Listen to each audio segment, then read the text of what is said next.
আমি একজন ধর্ষিতার বাবা, আমি একজন খণ্ড বিখণ্ড লাশের বাবা। আমি তো আব্দুল হান্নান মোল্লা হয়ে রামেশ্বর গর্বিত পিতা হয়ে থাকতে চেয়েছি। আপনারা আমাকে সেই নাম ফিরিয়ে দেন। এই যদি আমরা বাবা মা, সমাজ, আমরা যারা বড় নীতি নির্ধারক, আমরা কি বাচ্চাদেরকে এটাই উপহার দিব? আমরা কি এই উপহার দেওয়ার জন্য আমরা শিক্ষিত জাতি? আপনারা শিক্ষিত কলম ধরেন, আমরা তো মূর্খ, আমরা তো কিছু করতে পারি না। কিন্তু আপনারা শিক্ষিত হয়ে কি আমাদেরকে কিছুই দিতে পারবেন না? যদি দিতে না পারেন তাহলে কি আমাদের বুক খালি করে দিতে পারবেন? আমাদের রামেশ্বর গলা কেটে, রাইসের গলা কেটে কি আপনারা নির্মম ভাবে হত্যা করে দিতে পারবেন? আমাদের বুক খালি করার অধিকার আপনাদের কে দিয়েছে? একটা বাচ্চা যখন মার পেটে আসে 10 মাস, সেদিন আপনারা মা সামনে এখানে আছেন, আপনারা জানেন কতটুকু কষ্ট হয়। পাশাপাশি স্বামী হিসাবে যে বাচ্চার কষ্টে দায়ভার তার স্বামীকেও নিতে হয়।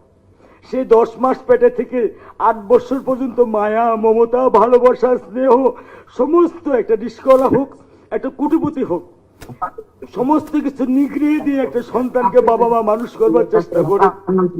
যখন 8 বছর বয়সে বা 10 বছর বয়সে বা 15 বছর বয়সে একজন বাবা মাকে, সেই সন্তানকে সমাজের নরপিশ হায়ানারা খেয়ে ফেলে, ধর্ষণ করে ফেলে, এর দায়িত্ব কার? এর দায়িত্ব কে নেবে? আমরা সাধারণ জনগণ, সমাজ, রাষ্ট্র, না অতি শিক্ষিত যারা আপনারা আছেন এই যে গোলটেবিল করছেন? আমাকে আপনারা ক্ষমা করবেন যদি আমার ভাষা বা আমার ব্যক্তি বা আমার আবেগ আপনাদেরকে আহত করে থাকে। আমি আপনাদের কাছে করজোরে ক্ষমা চাই, কিন্তু আমি আমাকে অপরাধ করতে পারছি না। আজকে আমি আব্দুল হান্নান মোল্লা না, আমি একজন ধর্ষিতার বাবা, আমি একজন খণ্ড বিখণ্ড লাশের বাবা। রাস্তায় বের হলে বলে রামেশ্বর বাবা। আমি তো রামেশ্বর বাবা হয়ে থাকতে চাইনি, একজন ধর্ষিতার বাবা হয়ে থাকতে চাইনি। আমি তো আব্দুল হান্নান মোল্লা হয়ে রামেশ্বর গর্বিত পিতা হয়ে থাকতে চেয়েছি। আপনারা আমাকে সেই নাম ফিরিয়ে দেন, আমাকে সেই নাম প্লিজ ফিরিয়ে দেন আপনারা আমাকে। আমি আপনাদের কাছে করজোরে আপনাদের কাছে মিনতি করি, আমাকে সেই রামেশ্বরকে ফিরিয়ে দেন। পারবেন? যদি না পারেন তাহলে আপনারা কি দিতে পারবেন?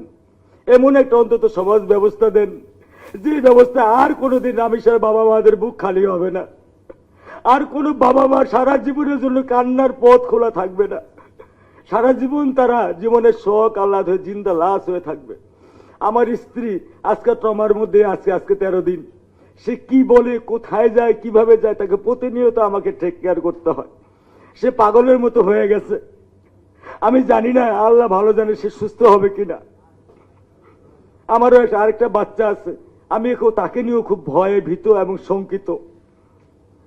আমি আর বেশি কিছু বলতে চাচ্ছি না, বলতে পারছি না। আপনারা আমাকে দোয়া করবেন যেন আমি আমার মনকে শান্ত করতে পারি, আমার পরিবারের জন্য দোয়া করবেন। আসসালামু আলাইকুম।